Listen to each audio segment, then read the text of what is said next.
In the frozen wastelands of the Arctic, a handful of survivors are trapped in an abandoned outpost, cut off from the world and hunted by something far worse than the nuclear fallout they barely escaped. Stryker and his team thought they'd left the alien threat behind, but now, inside their minds, it grows stronger by the hour. With no rescue in sight, they must fight against an enemy they can't see, but can feel creeping through their thoughts. Will they find a way to stop the alien force before it consumes them, or will they become its next victims? The Svalbard Bunker Experiment, Final Descent, by Margot Holloway.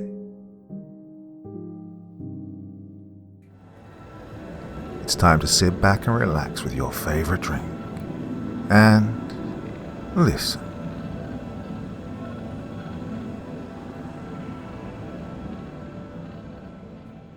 Part 1. Inside the Outpost. The wind howled across the frozen landscape, carrying with it the remnants of the nuclear blasts that had ravished this region of the Arctic. Pale sunlight flickered through the sky, casting shadows over the desolate terrain. In the midst of this icy wasteland, somewhere in the Spitsbergen region of Svalbard, a small outpost stood like a solitary tomb, buried under layers of snow and frost. Inside the outpost, Stryker and Halvorsen sat among the few remaining survivors of their doomed mission.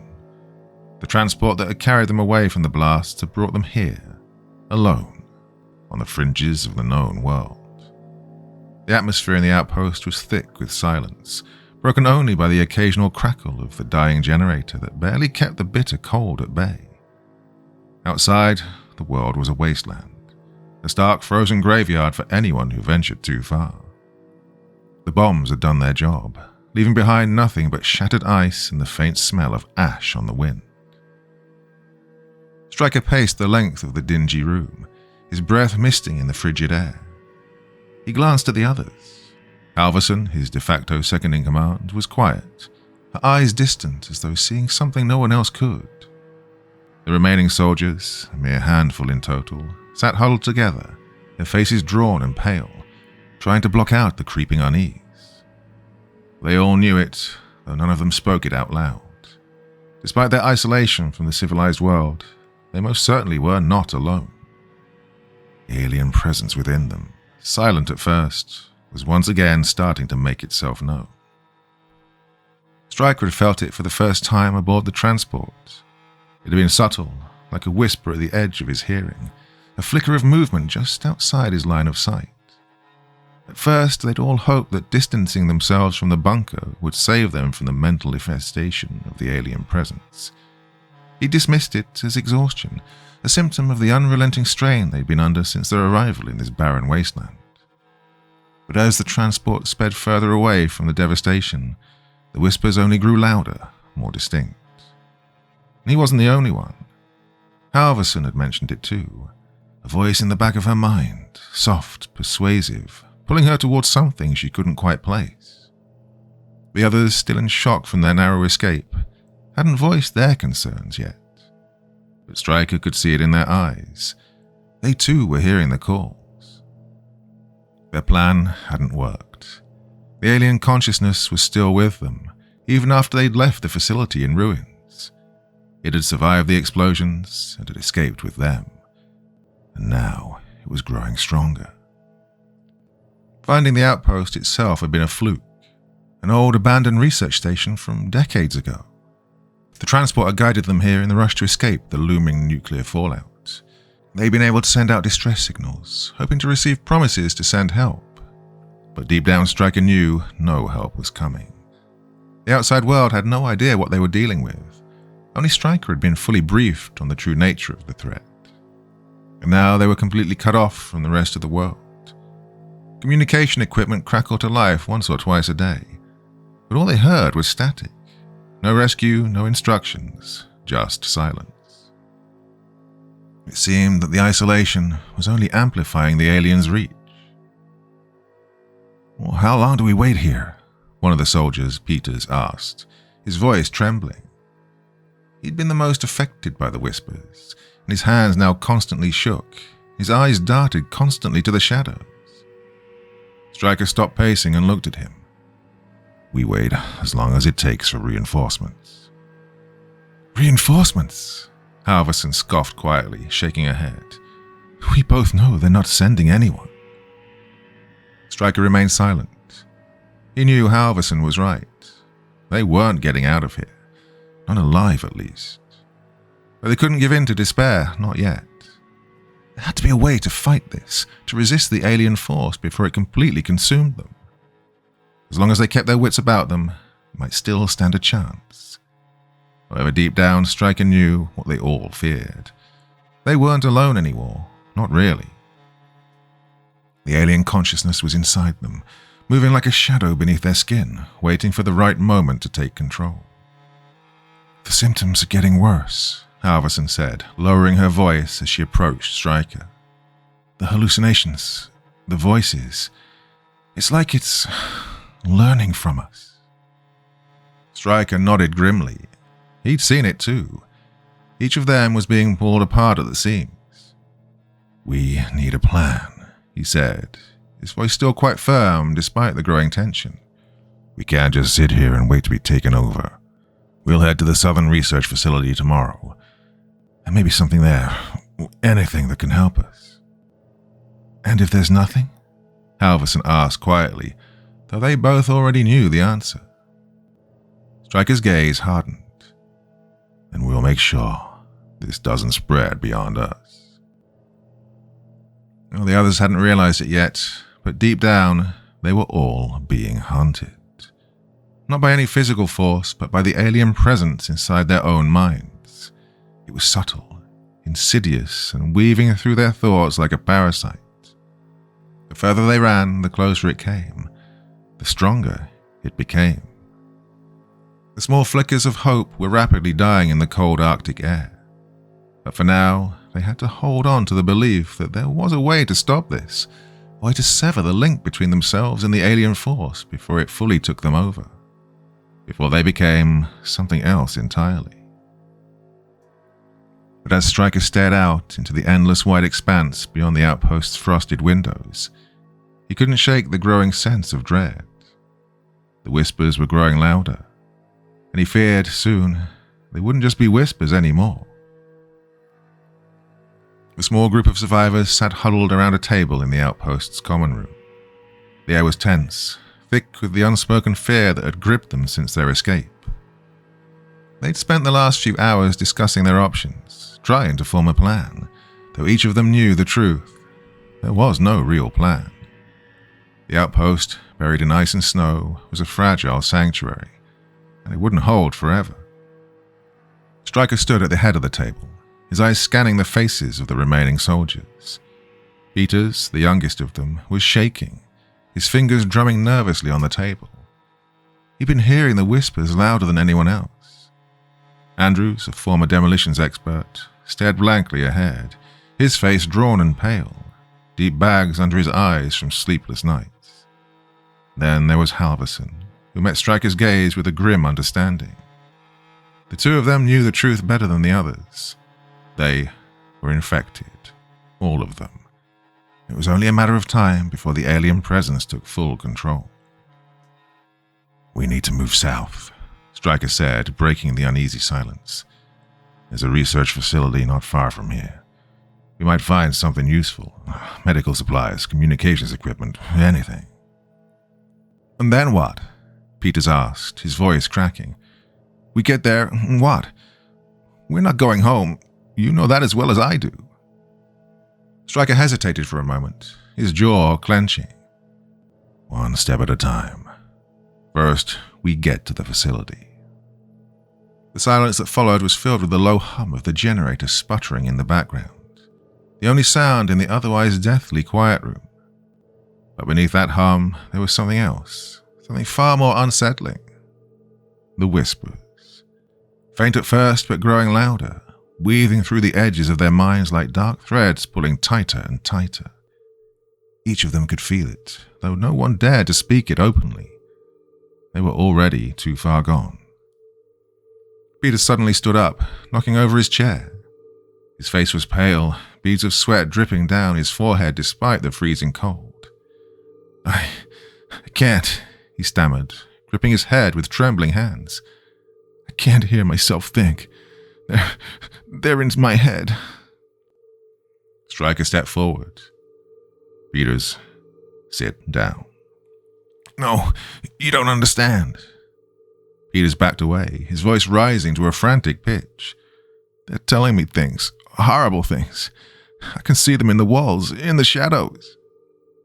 His eyes darted wildly around the room as if expecting something to leap out at him. His hand hovered over his sidearm, fingers twitching nervously. I can't make them stop.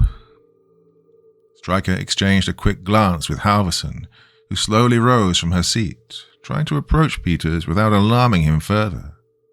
But before either of them could act, Peters let out a strangled scream and drew his gun, pointing it wildly at the group. Stay away from me, all of you. Peters, listen to me, Stryker said in a calm, authoritative voice. It's not real. You're still in control. You can fight this. But Peters' eyes were wide, his face twisted in terror. I can't fight it anymore. In one swift, violent motion, Peters turned the gun on Andrews and fired. The crack of the gunshot echoed through the outpost, and Andrews fell backward, blood staining the snow-covered floor. Chaos erupted as the others scrambled for cover. Halverson lunged at Peters, tackling him to the ground, but it was too late. The damage was done. Peters thrashed beneath Halverson's grip, his eyes rolling back into his head, his body convulsing. It was as if something had taken over completely. Something not human. With a final inhuman shriek, Peters' body went limp. Halverson stood up, breathing heavily, her eyes locked on Stryker, who knelt next to Andrews' body. It was over in seconds, but the implications were devastating. He's gone, Halverson muttered, still catching her breath. Andrews is dead. Stryker stood, wiping the blood from his hands, his expression grim. And Peters. Halverson shook her head. It's worse than we thought. The alien is not just whispering anymore. It's taking control. The room was deathly still as the remaining survivors gathered around, staring down at Peter's lifeless form. The alien presence, previously an abstract, distant threat, was now a horrifying reality. Right, this confirms it, Stryker said quietly, though his voice carried a weight that hung in the air like a leaden cloud. It's inside us, and is growing stronger. Peter's sudden outburst wasn't just a symptom of fear or stress, it was proof. The alien consciousness wasn't just whispering in their minds anymore. It was taking over, one piece at a time, manipulating their thoughts and twisting their actions. They could no longer trust themselves or each other. There's no way out, is there? One of the remaining soldiers, Mallory, whispered. She'd been quiet for most of the conversation, but now her voice trembled with the same fear that gripped them all. Even if we get to the southern facility, what then? We can't go back. We'll just be bringing this thing with us, and we'll spread it. Stryker's jaw clenched once more. She was right. Even if they somehow found a way to survive, found help, it wouldn't matter. They were infected. And if they returned to civilization, they would be bringing the alien presence with them, like a plague ready to consume everything it touched. Their hope of quarantine, of being saved, was nothing but a fantasy. The cold hard truth was that they couldn't go back. The alien presence was already too powerful, too deeply embedded within them. It wasn't just a matter of survival anymore. It was a matter of containment. We can't let this thing spread, Halverson said, her voice low but resolute. We owe it to the rest of the world to make sure it ends here. Stryker's eyes darkened as he stared out at the desolate landscape beyond the outpost's windows. The nuclear blasts had destroyed the facility, but the real threat had survived. It was inside them now, festering, growing stronger with every passing minute. No matter what they did, they were running out of time.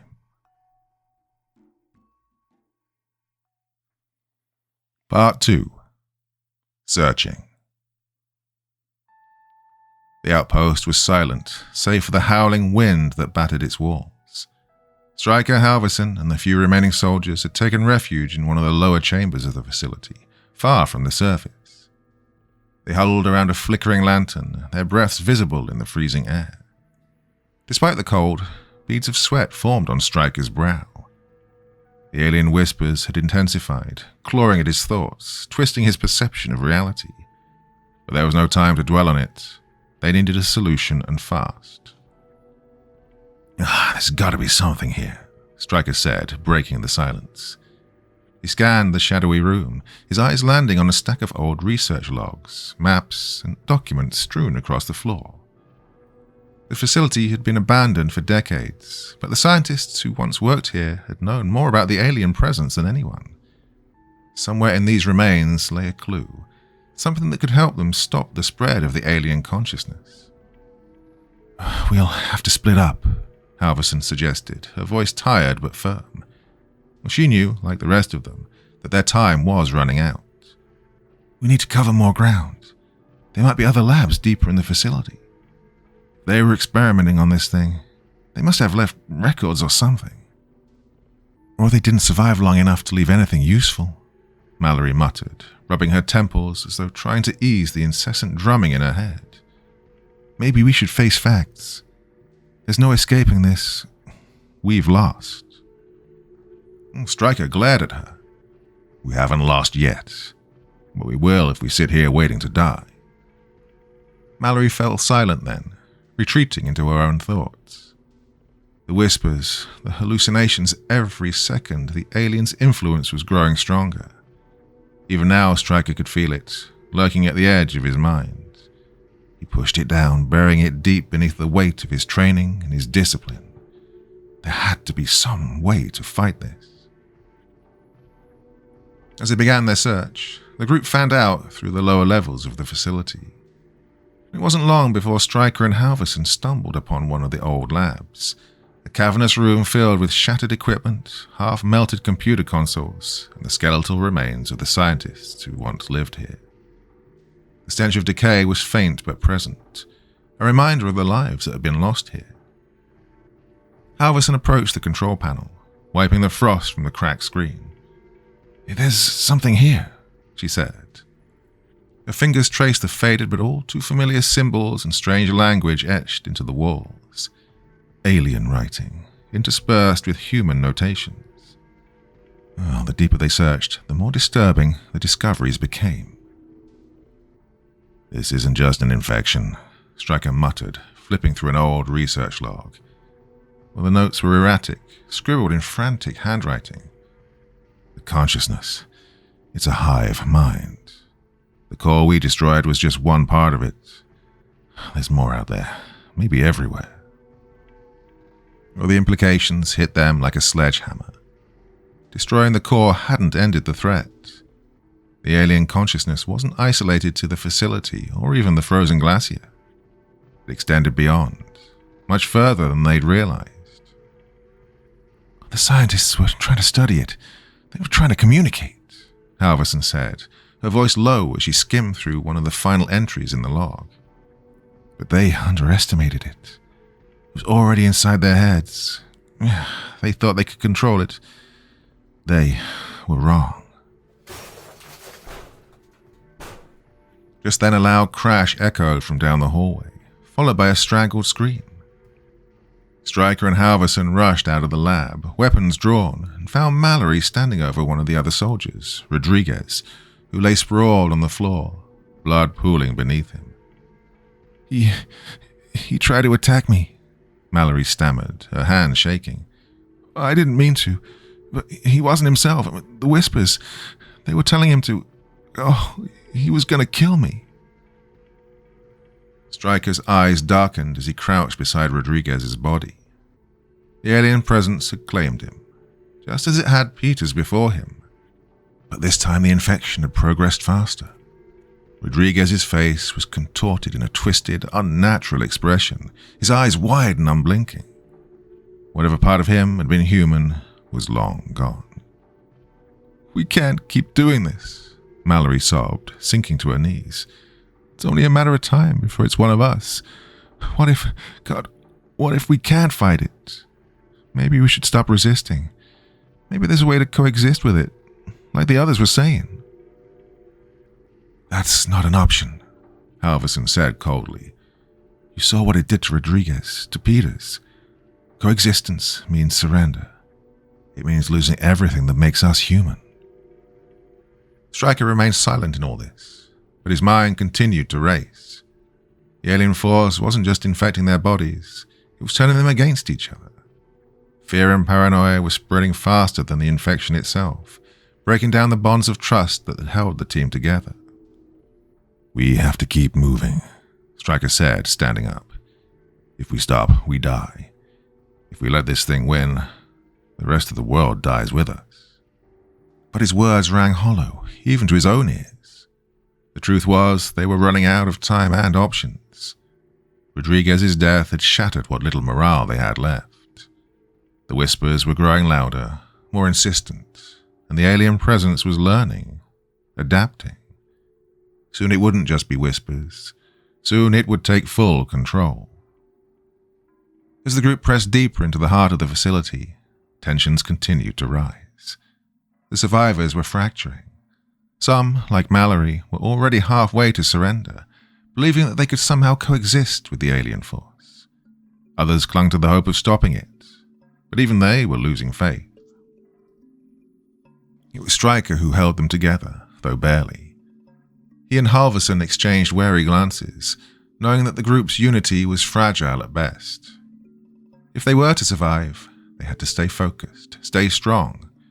But that strength was slowly slipping away, eroded by the alien presence gnawing at the edges of their minds. Suddenly, a gunshot rang out.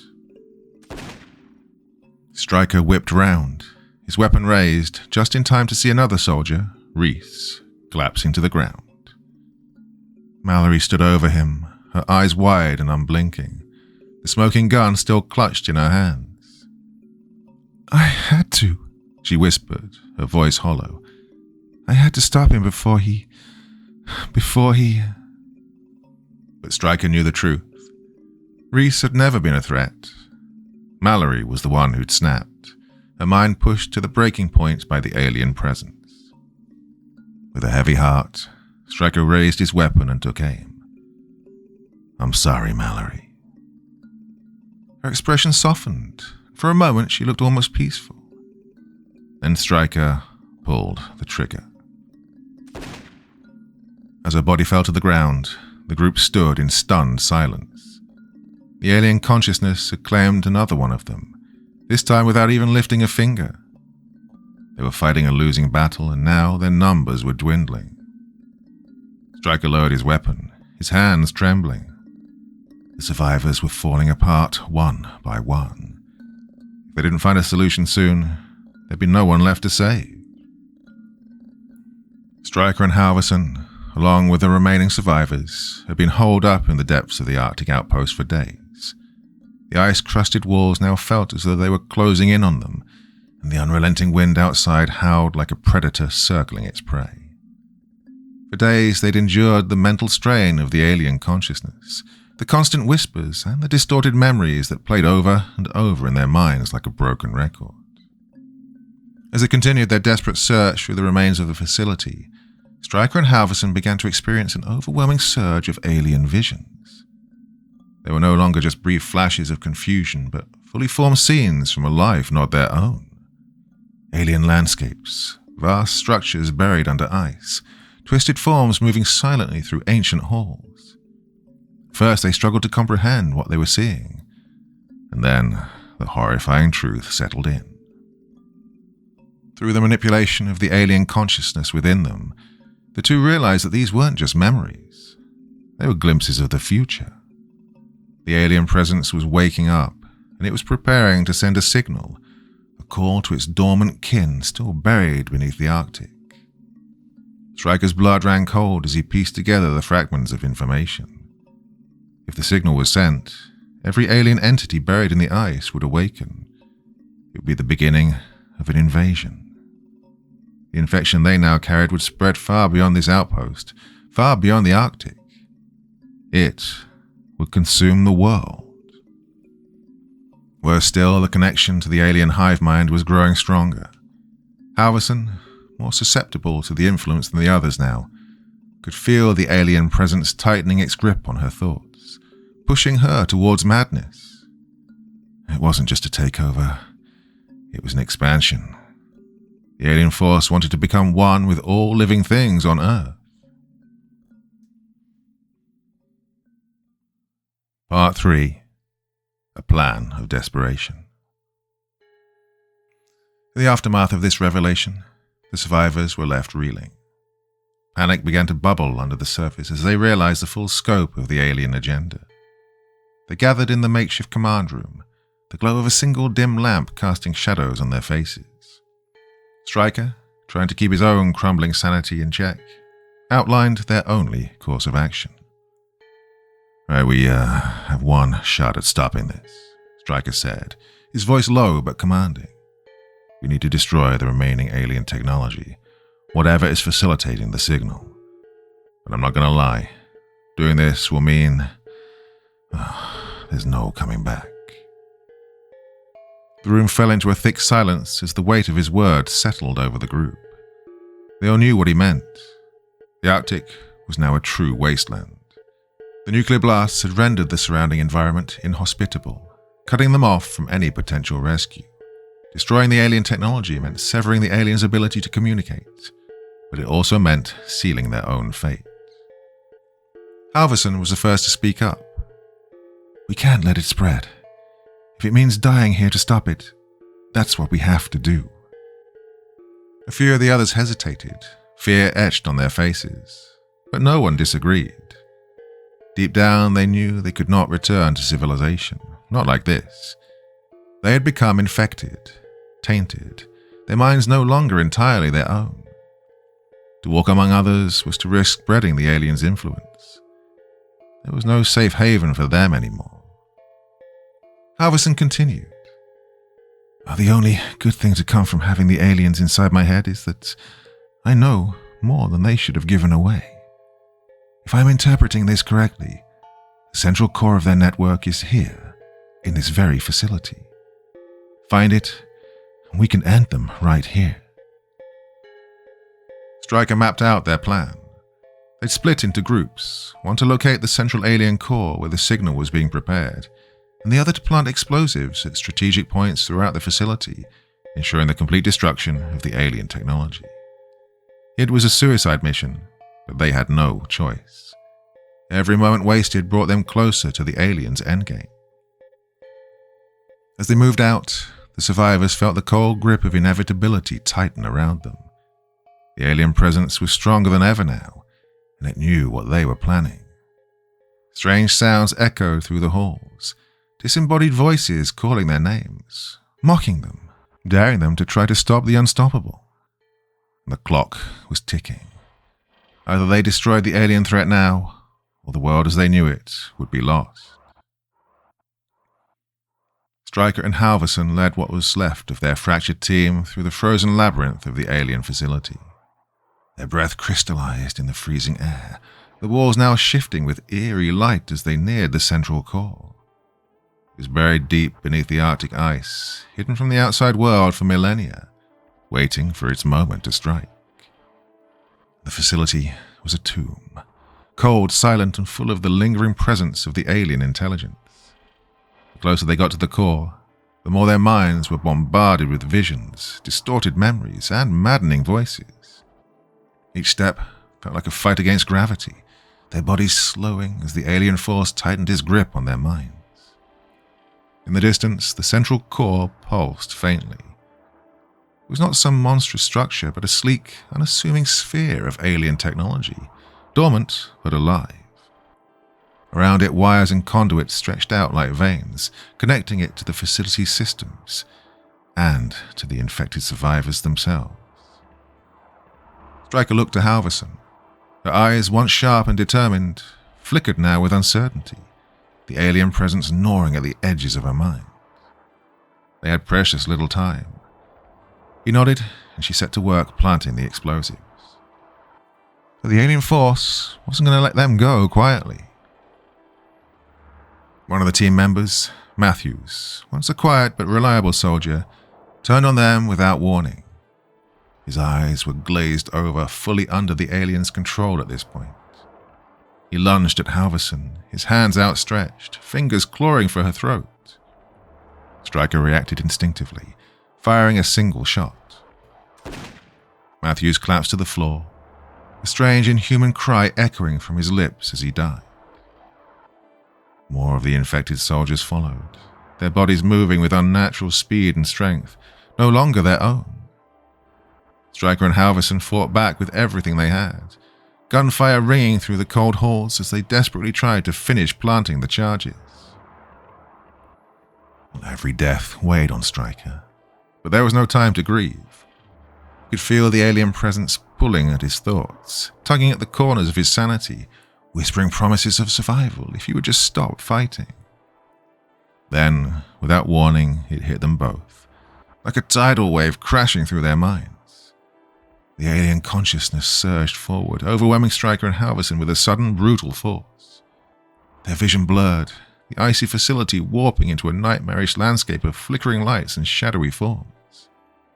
The voices in their heads grew louder, no longer whispers, but a deafening chorus of commands.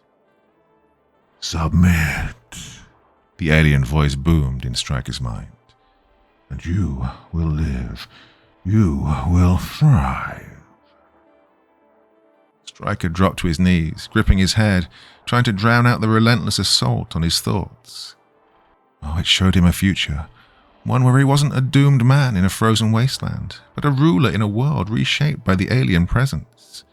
It showed him peace, order, power. Halverson screamed as the visions flooded her mind too. Her hands shook as she struggled to plant the last explosive, the alien consciousness offering her the same promises of survival. But beneath the lies, she could feel the truth, an all-consuming force that would not stop until it had taken everything. Stryker fought back, forcing himself to his feet, his mind straining to hold on to reality. He stumbled toward Halverson, grabbing her arm, pulling her from the brink of submission. "Don't listen," he shouted, his voice barely cutting through the chaos in their minds. "This is what it wants. Fight it." Together, they clung on to what little remained of their sanity, pushing through the alien's mental barrage, refusing to yield. But time was running out. The alien presence wasn't giving up. It was growing more desperate, more dangerous. They'd almost finished planting the charges, but there was one left, one final one that would destroy the core. As they prepared to set it, Halverson stopped. Her face was pale, her body shaking. I can't do it," she whispered, the alien force bearing down on her. "It's just too strong." Stryker, seeing the pain in her eyes, knew what had to be done.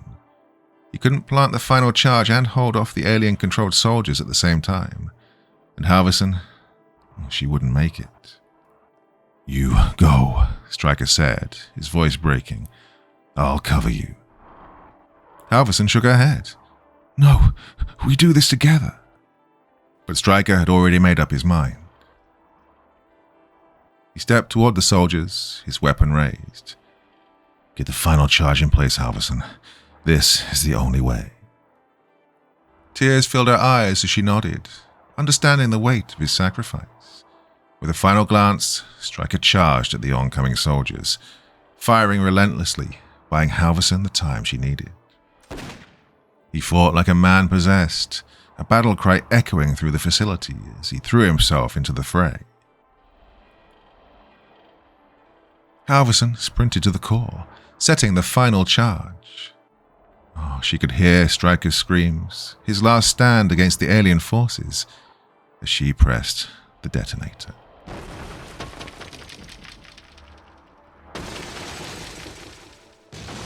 The explosion rocked the entire facility. Fire and ice mingled in a blinding, deafening eruption. Halverson hit the ground hard, her body thrown by the blast. The alien core, The facility, everything was consumed in the fireball, and with it, the alien consciousness. The voices in her head went silent. But Stryker was gone. In the aftermath, Halverson lay there, staring up at the ice-covered ceiling, tears freezing on her face. She was alone now, but the mission was complete. The alien threat was extinguished. The price had been high, but they'd saved the world from an unimaginable fate. In the distance, the whirring blades of a military helicopter were moving in. The threat had been extinguished just in time, and Halverson might yet live to tell the tale.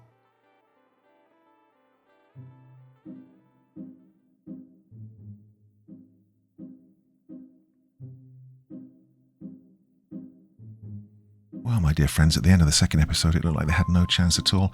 But, well, most of them didn't make it, but there was a bit of a happy ending in the end anyway. So, hope that satisfied your need for an outcome. It did for me, thanks to the author. Again, Margot Holloway, fantastic trilogy there. So this episode is on its own, but please check the video description because I will be putting all 3 episodes together in one long video because some of you like them separate and some of you like them all together. So you can have the option of both. Well, I'm waffling on again. That is it for this Sunday evening's entertainment. Well, it's not, is it? Because I said I'd do the full video together. Anyway, that's enough for this evening. Till the next time, my dear friends, very, very sweet dreams, and bye-bye.